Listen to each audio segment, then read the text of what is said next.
Well, for more, we can bring in France 24's chief foreign affairs editor, Rob Parsons.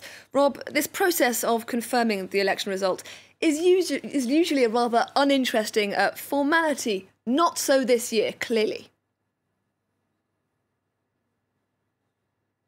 I mean, as you say, normally it is a ceremonial event to confirm the Electoral College vote. Usually it's all over within an hour. This time, there were always going to be more problems. It was going to be a more lengthy process because of the objections from a number of congressmen. But nothing like what we've seen tonight was expected. This has transformed this occasion into a moment in American history that will always be remembered, and not for the right reasons. We heard our report earlier on saying nothing like this has been seen in living memory. I would suggest rather more than that. I don't think anything like this has ever been seen in the US Capitol. The scenes were absolutely extraordinary. When you have the president-elect talking about something that he says is close to sedition, he's absolutely right. This really was an attempt to overthrow, essentially, the established order. The rioters moved into the Capitol at the time when there was a joint session of Congress. What greater symbol of the US democracy can there be than that? And they were there to break it up and go beyond that because Donald Trump had told them that the election had been stolen from them. That's why they were there. And that's what they wanted to achieve. This will be remembered for a long, long time. It'll go down into the annals of American political history as a very black day. Now, that joint session of Congress is on the verge of confirming Joe Biden's victory. But of course, huge swathes of American voters still believe that this vote was rigged against President Donald Trump. How do you even start to undo that damage? Yeah, it's a very good question. And you're absolutely right. 68% of Republicans, according to a recent poll, believe that the election was fraudulent and that Donald Trump won the election. How do you go about persuading people who refuse to believe the evidence that Donald Trump actually lost this election? He lost it by 7 million votes. It's a huge margin.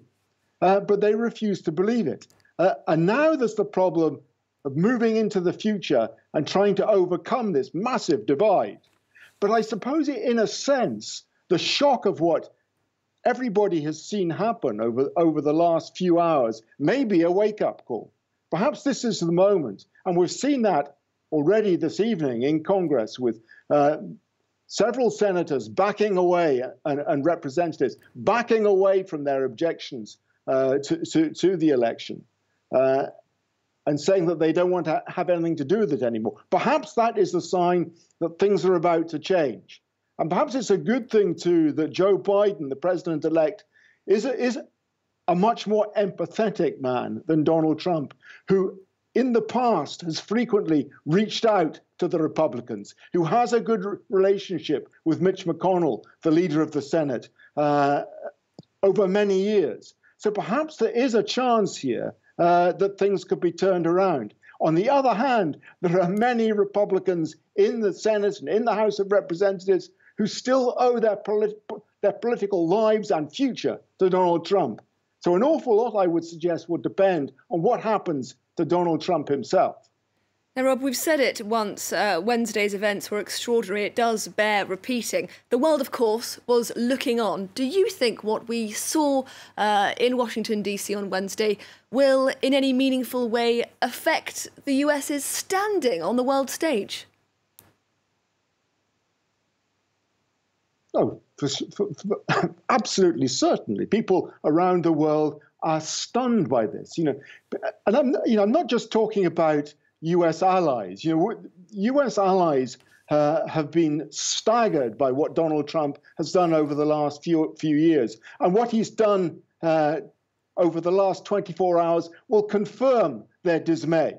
They are hoping, of course, that under Joe Biden, they'll see a return to the United States that they were more familiar with in the past, that alliances will be renewed. But for many people around the world who are not necessarily allies of the United States, but supporters of the United States in countries around the world, in Russia, for instance, in China, in parts of Latin America, Venezuela, for instance, who look for the United States to set an example, they are going to be desperately dismayed by what they've seen. That's the sort of behavior they expect from their own governments, not from the United States. Donald Trump and his supporters have done the image of the United States around the world a massive disservice. Rob Parsons, thank you very much indeed.